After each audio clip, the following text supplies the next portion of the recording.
Bien, bonjour à toutes et à tous. Nous retrouvons ici l'ineffable Jean d'Ormesson, famille ducale, duc de France, à Plessis-les-Vaudreuil, leur château depuis 800 ans. Et nous allons tout d'abord le saluer, puisqu'il est immortel à double titre.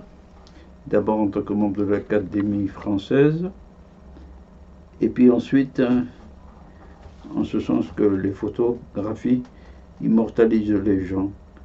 Sourire, expression voltairienne de Voltaire, et grande tenue de l'Académie française. Le vrai titre du chapitre est « Après le déluge ». Le déluge.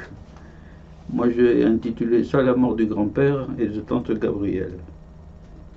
La mort du grand-père et de la tante tout d'abord.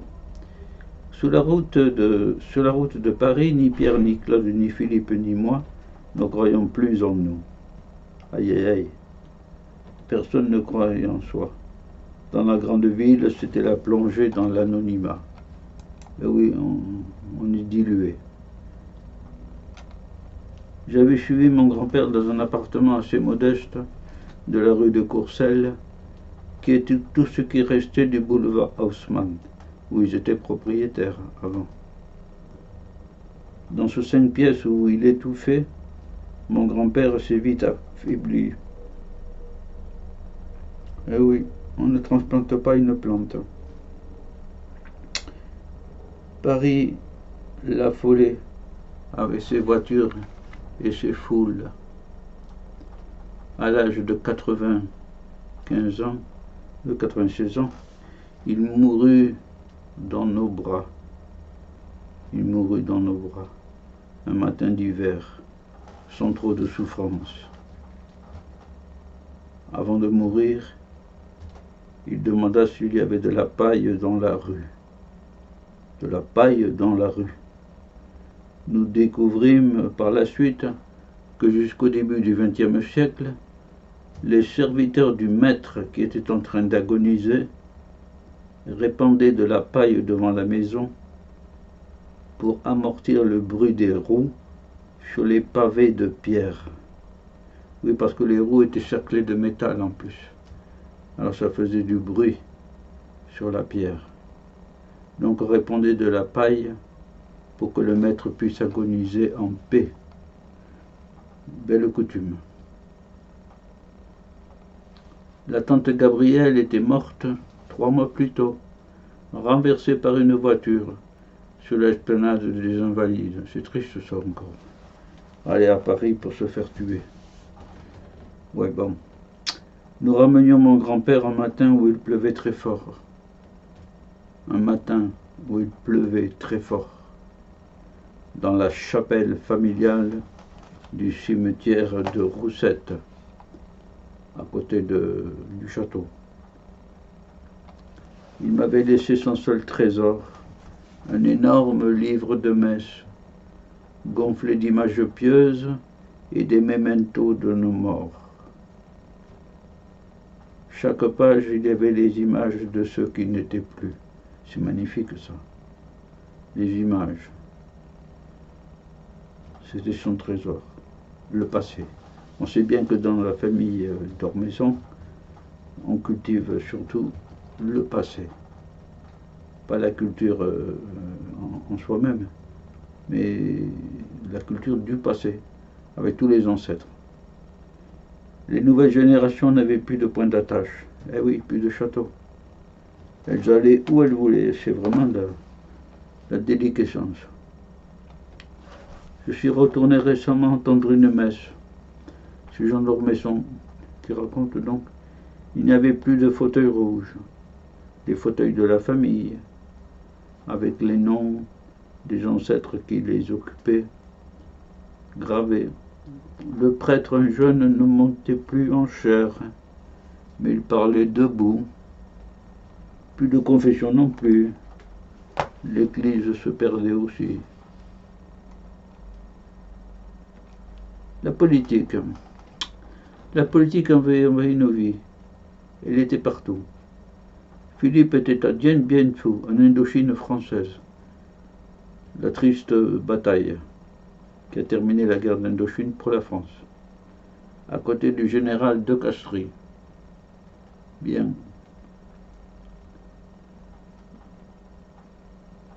Claude était parti pour Moscou et découvrait les révélations de Khrouchtchev au sujet des crimes de Staline.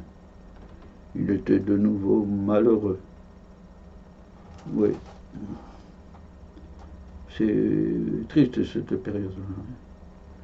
On commençait à murmurer que Hitler avait perdu la guerre, mais qu'il allait gagner la paix.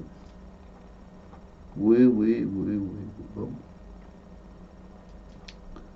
La bonne foi n'a jamais suffi à accorder dans l'histoire la place qu'assurent la ruse, l'ambition, l'anticipation, l'intelligence, le génie. Voilà une phrase de philosophie existentielle. Bon, chacun fera son analyse. En tout cas, prime la ruse, l'ambition, l'anticipation, l'intelligence et le génie, mais la bonne foi. Anne-Marie Vedette, autre rubrique. Anne-Marie était une vedette. Elle était gigantesque et fragile. Elle nous invitait sur un immense voilier, sa propriété. Sa mère était Ursula. Elle en avait hérité ce comportement. Elle se jetait dans mes bras et pleurait. Hein. Une heure après, elle déchaînait un scandale dans une boîte de nuit à la mode. Un scandale, une heure après. Elle était devenue l'héritière d'Ava Gardner ou de Marilyn Monroe. On la voyait avec Onassis ou Kennedy à la une de France dimanche ou de Paris Match. Le début des années 60 la trouvait toujours adulée et triomphante. Mais le déclin était déjà là. Anne-Marie se droguait. Elle avait été admise d'urgence dans la clinique la plus chère de New York. Il y avait une vieille femme étendue dans le lit. Elle avait été belle, plus que belle, enchanteresse. Elle s'était fait applaudir par des millions de mains. Des millions de cœurs avaient battu pour elle. Et elle était toute seule dans cette clinique de douleur. Elle mourut un soir à Hollywood au cours d'une fête donnée dans la villa de Frank Sinatra, grand acteur, d'un arrêt du cœur. Comme on ne savait pas quoi faire du corps au milieu du champagne et du caviar, ça c'est le style de Dormesson, mais ça traduit la réalité. On la transporta déjà morte dans son chambre de Beverly Hills. Elle est enterrée en Californie sous son pseudonyme éclatant. Alors, à ce stade-là, Jean d'Ormesson a une phrase du genre « Je ne vais pas vous faire injure à vous, lecteurs, d'ignorer le nom éclatant de cette actrice du cinéma qui était de la famille. » Résultat, s'il y a quelqu'un qui voit cette vidéo et qui a le nom en américain, parce que je pense que c'est ça, en américain, de cette actrice, eh bien, qu'il laisse un message sous la vidéo, par exemple, parce que j'ai consulté bien des personnes, je n'ai pas pu trouver. La Dolce Vita maintenant. Un soir à Rome, nous jouions Lord Dolce Vita dans des palais loués. Anne-Marie louait des palais à Rome ou à Venise. Sans l'alcool et le jeu, sans la drogue, sans l'érotisme, la plupart n'auraient pas réussi à continuer à vivre. Eh bien, ça va pas loin ça. Gérard Desclaudes, c'était mon grand-père ressuscité. Il se taisait. Comme mon grand-père, il n'était d'accord avec personne. Il était devenu un vieux monsieur, conservateur. Philippe n'avait jamais su discuter. Il s'emportait assez vite. Il se donnait à fond à la guerre d'Algérie. Il ne s'était jamais marié. Il avait gardé quelque chose de l'air de l'adolescence, une fraîcheur.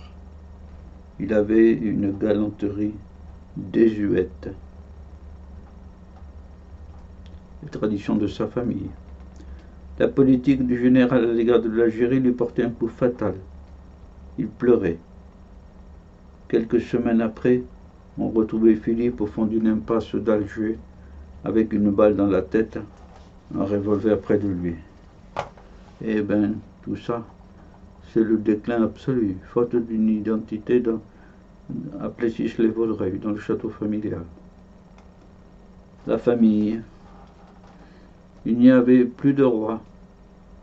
Il n'y avait plus de chef de famille. Il n'y avait plus de famille. C'est vraiment le désarroi total, le désarroi. Oui. Triste monsieur Jean d'Ormesson qui a vécu tout ça, toute cette période finale d'une famille, qui a tenu à l'écrire, et c'était indispensable. On ne clôt pas l'histoire d'une famille illustre, de 800 ans d'âge, comme ça. Il fallait l'écrire. Et puis peut-être que c'est pas une clôture, que la descendance redorera le blason, comme on dit. Voilà, Jean d'Ormesson. Eh bien, cette vidéo poursuit le destin de la famille de manière triste ou nette, avec surtout la mort du grand-père à Paris, dilué dans le macrocosme parisien. Voilà, quelqu'un qui a une identité paysanne, rurale, comme il le revendique, paysanne, rurale, traditionnelle, dans les 800 ans de son château, c'est bien triste. Voilà. Eh bien, ce faisant, vous pouvez méditer sur tout ça, et je vous dis au revoir pour la dernière vidéo qu'il va y avoir. Voilà. Au revoir à toutes et à tous.